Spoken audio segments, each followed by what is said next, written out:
Hi all, welcome back to Malayali moms diary. അപ്പോൾ ഇന്നത്തെ ചെറിയൊരു വ്ളോഗായിട്ടാണ് വന്നിട്ടുള്ളത്. അപ്പോൾ രാവിലത്തെ ബ്രേക്ക്ഫാസ്റ്റ് കാര്യങ്ങളൊക്കെ കഴിഞ്ഞു.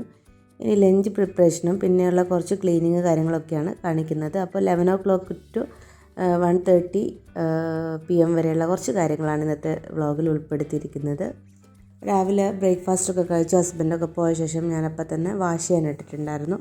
അപ്പോൾ രാവിലെ തന്നെ മിക്കവാറും ഞാൻ വാഷ് ചെയ്യാറുണ്ട്. അപ്പോൾ തന്നെ അവിടെ ഉണക്കാനും ഇടും. അപ്പോൾ പിന്നെ രാവിലെ കഴിച്ച പാത്രങ്ങളൊക്കെ ഉണ്ടായിരുന്നു കഴുകാനൊക്കെ. അപ്പോൾ അതൊന്ന് കഴുകി വെക്കുകയാണ്. അപ്പോൾ അത് കഴുകിയിട്ട് പിന്നെ നമ്മൾ രാവിലെ ഫുഡൊക്കെ ഉണ്ടാക്കിയ ശേഷം കുക്കിംഗ് റേഞ്ചൊന്നും വൃത്തിയാക്കിയിട്ടുണ്ടായിരുന്നില്ല. അപ്പോൾ അതിൻ്റെ മുകളിലൊക്കെ കുറച്ച് ഫുഡൊക്കെ വീണ് കിടക്കുന്നുണ്ടായിരുന്നു. അപ്പോൾ അതും കൂടെ ഒന്ന് വൃത്തിയാക്കാമെന്ന് വിചാരിച്ചു. കുക്കിംഗ് റേഞ്ച് വാങ്ങിച്ചിട്ട് ഇപ്പോൾ ഒരാഴ്ചയായിട്ടോ ആയിട്ടുള്ളൂ. ഇപ്പോൾ ഒരാഴ്ചയായിട്ടേ ഞാനത് ഉപയോഗിക്കാൻ തുടങ്ങിയിട്ടുള്ളൂ. വളരെ യൂസ്ഫുള്ളായിട്ട് തോന്നി എനിക്ക്. കാരണം 4 ബർണർ ഉള്ളത് കൊണ്ട് നമുക്ക് പണിയൊക്കെ എളുപ്പത്തിൽ കഴിയും. പണ്ടത്തതിൽ 2 ബർണറേ ഉണ്ടായിരുന്നുള്ളൂ. അപ്പോൾ ഒരു ചോറൊക്കെ വെച്ച് കഴിഞ്ഞാൽ ഒരുപാട് സമയം എടുക്കുമല്ലോ. അപ്പോൾ അതുവരെ നമ്മൾ വെയിറ്റ് ചെയ്യേണ്ട ആവശ്യമുണ്ടായിരുന്നു. ഇപ്പോൾ പിന്നെ കുഴപ്പമില്ല, 4 ഉള്ളത് കൊണ്ട് അത് പെട്ടെന്ന് കഴിയുന്നുണ്ട്. അപ്പോൾ പാത്രമൊക്കെ കഴുകിയെല്ലാം എടുത്ത ശേഷം ഞാൻ അരി കഴുകുകയാണ്. ഇപ്പോൾ രാവിലെ തന്നെ അരി ഇടാറുണ്ട്. ഇവിടെ കുട്ടികളുണ്ട്, 3 കുട്ടികളുണ്ട്.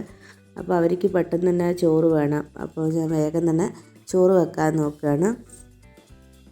1 ഗ്ലാസ് അരി മതിയാവും. ഞാനിപ്പോൾ പൊന്നി അരിയാണ് ഉപയോഗിക്കുന്നത്. പൊന്നി അരി ഒരു 20 മിനിറ്റ് കൊണ്ട് തന്നെ വെന്ത് വരും. അപ്പോൾ ഞാൻ അധികവും പൊന്നി അരിയാണ് എടുക്കാറുള്ളത്. അരി കഴുകിയിട്ട് ഞാൻ വെള്ളം എടുക്കാൻ വേണ്ടിയിട്ട് താഴെ പൈപ്പ് ഓണാക്കി വെച്ചിട്ടുണ്ട്. ഇതുപോലത്തെ ബോട്ടിലാണ് ഞങ്ങൾ വെള്ളം വാങ്ങിക്കാറുള്ളത്. അപ്പോൾ അതിന് ശേഷം ഞാൻ കുക്കിംഗ് റേഞ്ച് ഒന്ന് വൃത്തിയാക്കുകയാണ്. അപ്പോൾ കുക്കിംഗ് റേഞ്ച് ഞാനിപ്പോൾ ആദ്യമായിട്ടാണ് ഉപയോഗിച്ച് തുടങ്ങിയിട്ടുള്ളത്. അപ്പോൾ ഒരാഴ്ചയല്ലേ ആയിട്ടുള്ളൂ. അപ്പോൾ ഇതൊക്കെ അവർ പറഞ്ഞിട്ടുണ്ടായിരുന്നു, ഈ ഗ്രില്ല് പോലത്തതൊക്കെ താഴെ വീണാൽ പൊട്ടും, കുറച്ച് കെയർഫുള്ളായിരിക്കണം നമ്മളിത് ക്ലീൻ ചെയ്യുമ്പോൾ എന്നുള്ളത്. അപ്പോൾ ഞാൻ കുറച്ച് നന്നായിട്ട് സൂക്ഷിച്ചിട്ടാണ് എടുത്തിട്ടുള്ളത്. പക്ഷേ ഇത് വെച്ചപ്പോൾ എനിക്ക് ചെറുതായിട്ട് മിസ്റ്റേക്ക് പറ്റിപ്പോയി. വലിയ ബർണറിൻ്റെ സ്ഥാനത്ത് ഞാൻ ചെറിയ ബർണറിൻ്റെ രീതിയിലായിപ്പോയി വെച്ചത്. അപ്പോൾ അതൊക്കെ എടുത്ത് ഒന്നുകൂടെ സെറ്റാക്കി വെച്ചു. അപ്പോൾ ഫ്രിഡ്ജിൽ കുറച്ച് ചീരയുടെ ഇല ഉണ്ടായിരുന്നു. അപ്പോൾ എല്ലാ മക്കൾക്കും പച്ചക്കറി കഴിക്കാൻ ഭയങ്കര മടിയായിരിക്കും അല്ലേ. അപ്പോൾ ഇവിടെയും മടി തന്നെയാണ്. അപ്പോൾ ചീരയുടെ ഉപ്പേരി ആണെങ്കിൽ അവർ കഴിക്കും. അപ്പോൾ ഞാൻ വിചാരിച്ചു ചീരയുടെ ഉപ്പേരി ഉണ്ടാക്കാതെ. ചീരയിലയിൽ നല്ലോണം പൂഴി ഉണ്ടാവും. അപ്പോൾ ഒരുപാട് പ്രാവശ്യം ഞാൻ കഴുകിയിട്ടുണ്ട്. അപ്പോൾ ചീരയില കട്ട് ചെയ്യാൻ എനിക്ക് ഏറ്റവും ഇഷ്ടം വലിയൊരു ടൈപ്പ് കത്തിയാണ്. അപ്പോൾ ആ ഒരു കത്തി രാവിലെ ഫുള്ള് ഞാൻ തിരഞ്ഞു, എവിടെയും കാണുന്നില്ല. ഞാൻ തന്നെ എവിടെയോ കൊണ്ട് വെച്ചിട്ടുണ്ട്.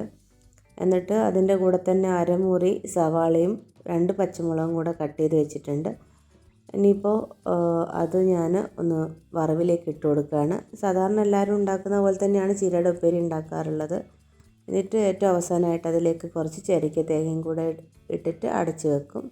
ഇവിടെ മക്കളെല്ലാവരും കഴിക്കാറുണ്ട് ചീരയുടെ ഉപ്പേരി. പിന്നെ UAE നമുക്ക് എല്ലാ സൂപ്പർ മാർക്കറ്റിലും ചീര ഇല അവൈലബിളാണ്. അപ്പോൾ പിന്നെ നമ്മളത് വാങ്ങിക്കാറുണ്ട്.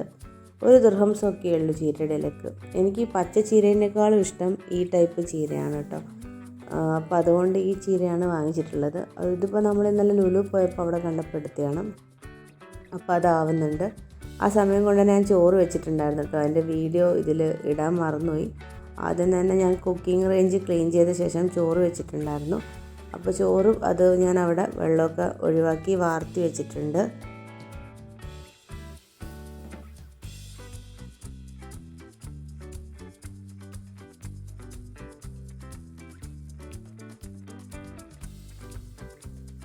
എനിക്ക് 3 കുട്ടികളാണ്. മൂത്ത കുട്ടിക്ക് 10 വയസ്സായി, രണ്ടാമത്തെ മോന് 6 വയസ്സ്, ഇളയ മോൾക്ക് ഇപ്പോൾ 3 വയസ്സായി.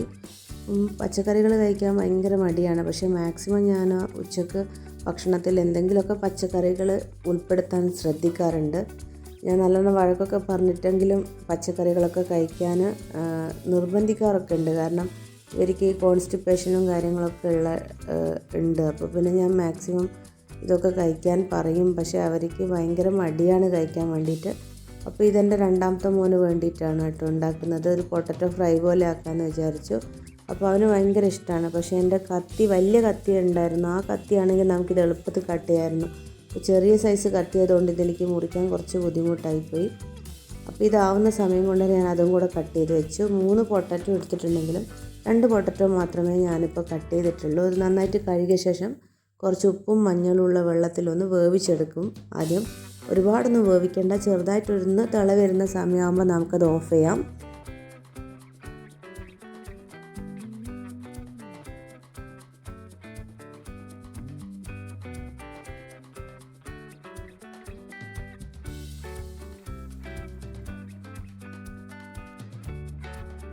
ചെറുതായിട്ടൊന്ന് വെന്ത ശേഷം ഞാനത് തണുത്ത വെള്ളത്തിലേക്ക് മാറ്റും. എന്നിട്ട് ഞാനിത് ഫ്രൈ ചെയ്തെടുക്കുന്നത് എയർ ഫ്രയറിലാണ് കേട്ടോ. എയർ ഫ്രയറിലാകുമ്പോൾ നമുക്ക് കുറച്ച് ഓയിൽ മതി, പിന്നെ നന്നായിട്ട് ഫ്രൈ ആയിട്ട് കിട്ടും. അപ്പോൾ അതിനായിട്ട് ഞാൻ എയർ ഫ്രയറിൽ ഒരു അലുമിനിയം ഫോയിൽ വെച്ച് കൊടുത്തു. എന്നിട്ട് വേവിച്ചിട്ടുള്ള പൊട്ടറ്റോ വെച്ച് കൊടുത്തു. പിന്നെ കുറച്ച് മഞ്ഞൾപ്പൊടിയും മുളക് പൊടിയും ഉപ്പും കൂടെ ചേർത്ത് കൊടുത്തിട്ട് കുറച്ച് ഓയിലും കൂടെ ചേർത്ത് കൊടുക്കും. ചില സമയത്ത് കോൺഫ്ലവർ ഇടാറുണ്ട്, ഇന്ന് കോൺഫ്ലവർ ഒന്നും ഇട്ടിട്ടില്ല. എന്നിട്ട് 180°C ഒരു 10 മിനിറ്റ്സ് ഒന്ന് ഫ്രൈ ചെയ്തെടുക്കും.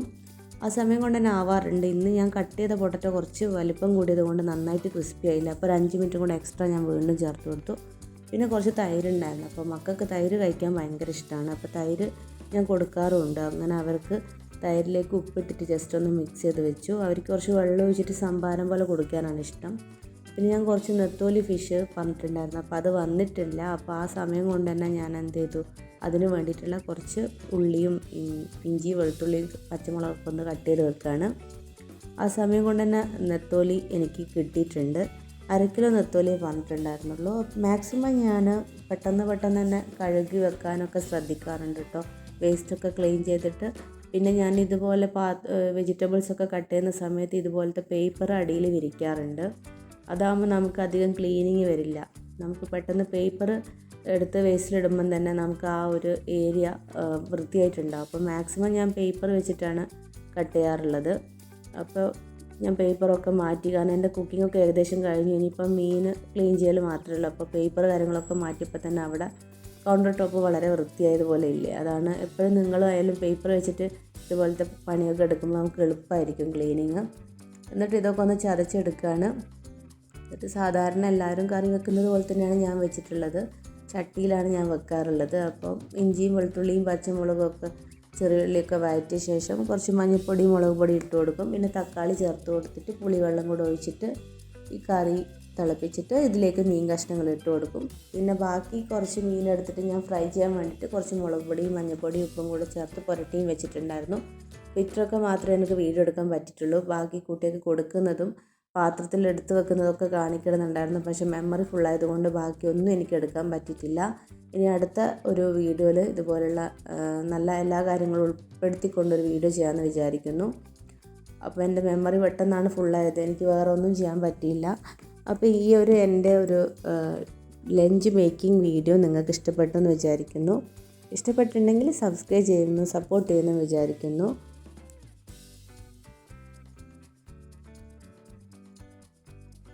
അപ്പോൾ ഈ ഒരു വീഡിയോയിൽ ഇത്രയൊക്കെ ഉള്ളൂ. കറി നന്നായിട്ട് തിളച്ച ശേഷം ഞാൻ നെത്തോലി ഇട്ടിട്ട് ഒരു 10 മിനിറ്റും കൂടെ തിളപ്പിച്ചിട്ട് കറി ഓഫ് ചെയ്തിട്ടുണ്ട്. ഫ്രൈയും തയ്യാറാക്കിയിട്ടുണ്ട്. അപ്പോൾ എല്ലാം കൂട്ടി ഞങ്ങൾ എല്ലാവരും നന്നായിട്ട് ഫുഡ് കഴിച്ചു.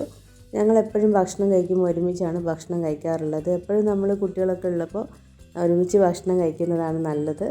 അപ്പോൾ എൻ്റെ വീഡിയോ ഇഷ്ടപ്പെട്ടിട്ടുണ്ടെങ്കിൽ സബ്സ്ക്രൈബ് ചെയ്ത് സപ്പോർട്ട് ചെയ്യുക. വീണ്ടും കാണാം. എല്ലാവർക്കും ബൈ.